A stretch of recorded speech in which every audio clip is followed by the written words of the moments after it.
నమస్తే అండి, welcome back to Mahesh world.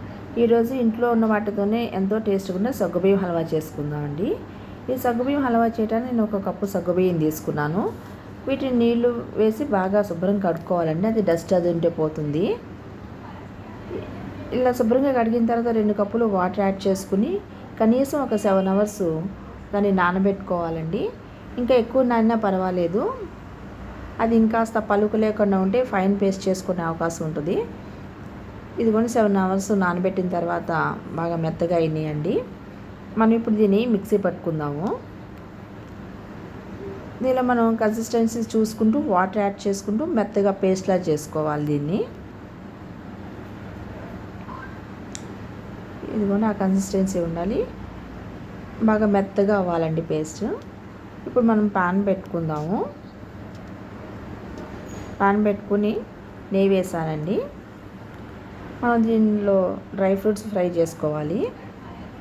ఏ స్వీట్కైనా సరే నెయ్యి అన్నది ఆప్షనల్ అండి, ఎంతైనా వేసుకోవచ్చు. ఆ నెయ్యి పడితే టేస్ట్ వస్తుంది. అలాగే డ్రై ఫ్రూట్స్ అనేవి కూడా ఆప్షనల్. జీడిపప్పు వేసానండి. జీడిపప్పు బాగా ఫ్రై చేసుకోవాలి.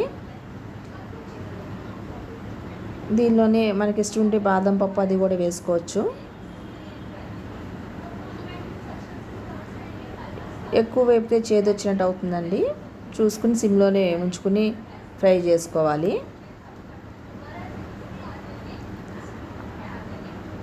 అలాగే దీనిలో కిస్మిస్ కూడా వేసుకోవచ్చు. ఎప్పుడైనా సరే కిస్మిస్ ముందు వేయకూడదండి, అది ఎక్కువ వేడికి నల్లగా అయిపోతాయి, మాడిపోయినట్టు అయిపోతాయి. బాదం పప్పు జీడిపప్పు ఫ్రై అయిన తర్వాతనే కిస్మిస్ వేసుకోవాలి, ఆ వేడికి అది ఫ్రై అయిపోతుందండి. అలాగే మనం సగ్గుబియ్యం నైలాన్ సగ్గుబియ్యం ఉంటుంది కానీ సన్న సగ్గుబియ్యం అవైనా తీసుకోవచ్చు. అలాగే లావు సగ్గుబియ్యం అయినా తీసుకోవచ్చు అండి. నేను లావు సగ్గుబియ్యమే తీసుకున్నాను.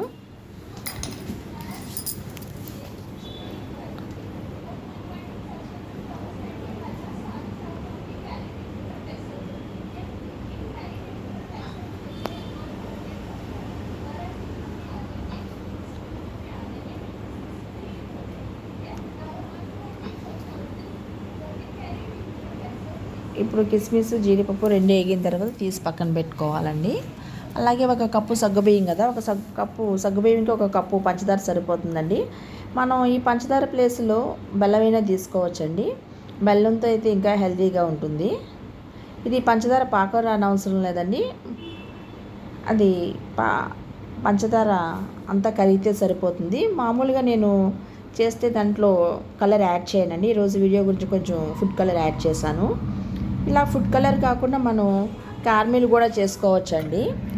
అంటే ముందు 2 స్పూన్లు షుగర్ యాడ్ చేసి కొంచెం వాటర్ యాడ్ చేస్తే అది ఆ వేడి మీద తిప్పుతూ ఉంటే కలర్ చేంజ్ అవుతుందండి, అదే క్యారమిల్. అది కూడా మంచి బ్రౌన్ కలర్ వస్తుంది. ఇది పాకం రానవసరం లేదండి, అది షుగర్ అంతా మెల్ట్ అయితే సరిపోతుంది. దానిలో ఇప్పుడు మనం మిక్సీ పట్టుకున్న సగ్గుబియ్యం పేస్ట్ ఉంది కదా, అది దానిలో వేసుకోవాలి. నాకు ఒక చేతితో ఫోన్ పట్టుకుని దానిలో వేయటం కష్టంగా ఉందండి, ఏంటో మిక్సీ జార్ని సర్కస్ చేస్తున్నాను. అదిగోండి మొత్తం అంతా దానిలో వేసుకుని బాగా కలుపుకోవాలండి. కలుపుకుంటూ ఉంటే అది మంచిగా పేస్ట్ లాగా అవుతుంది. మొత్తం అంతా 2 మిక్స్ అవుతాయండి. షుగర్ సిరప్ మనం వేసిన పేస్ట్ 2 బాగా మిక్స్ అవుతుంది. బాగా కలుపుతూ ఉండాలి. ఇక్కడ కూడా మనం ఆ సగ్గుబియ్యం నానిన దాన్ని బట్టి ఆ పేస్టు ఆ స్మూత్నెస్ని బట్టి ఇక్కడ హల్వా కూడా చాలా స్మూత్గా వస్తుంది. ఈ మధ్య మధ్యలో కాస్త నెయ్యి వేసుకుంటూ ఉండొచ్చండి. నెయ్యి వేసుకుని తిప్పుతూ ఉంటే బాగా స్మూత్ వస్తుంది, టేస్ట్ కూడా బాగా వస్తుంది.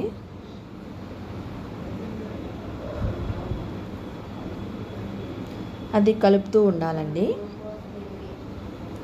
ఇప్పుడు అది చాలా వరకు ఆల్మోస్ట్ కంప్లీట్ అయిన తర్వాత మనం ముందుగా ఫ్రై చేసి పెట్టుకున్న జీడిపప్పు అది ఉంది కదండి, కిస్మిస్, అది దానిలో వేసుకోవాలి. అలాగే దీనిలో కలర్ గురించి కుంకుమ పువ్వు కూడా యాడ్ చేసుకోవచ్చు. అంటే ఆర్టిఫిషియల్ కలర్స్ ఎందుకు అనుకుంటే మనం ఇంట్లో తినటానికే కనుక మనం అటువంటి ఫుడ్ కలర్స్ వాడకుండా ఉండటమే మంచిది. అయితే నేను వీడియో గురించి వేశానండి. చూసారా, అది హల్వా కన్సిస్టెన్సీ తెలుస్తుంది కదా, మంచిగా వాసన వస్తుందండి. చాలా ఈజీగా చేసుకోవచ్చు. ఇప్పుడు అదంతా కంప్లీట్ అయిందండి. నేను స్టవ్ ఆఫ్ చేసేస్తున్నాను. అలా కలుపుతూ ఉండాలండి. కలుపుతూ ఉంటే అదంతా బాగా కలిసి అంత మంచిగా ఉంటుంది. ఆ నెయ్యి అంతా పక్కన వదులుతుంది కదండి, అదంతా స్టవ్ ఆఫ్ అయిన తర్వాత మనం అదంతా చల్లారిన తర్వాత మనం బౌల్లో తీసుకోవచ్చు. అది చాలా సింపుల్గా చేసుకుంటామండి. చాలా టేస్టీగా ఉంటుంది. Thank you for watching.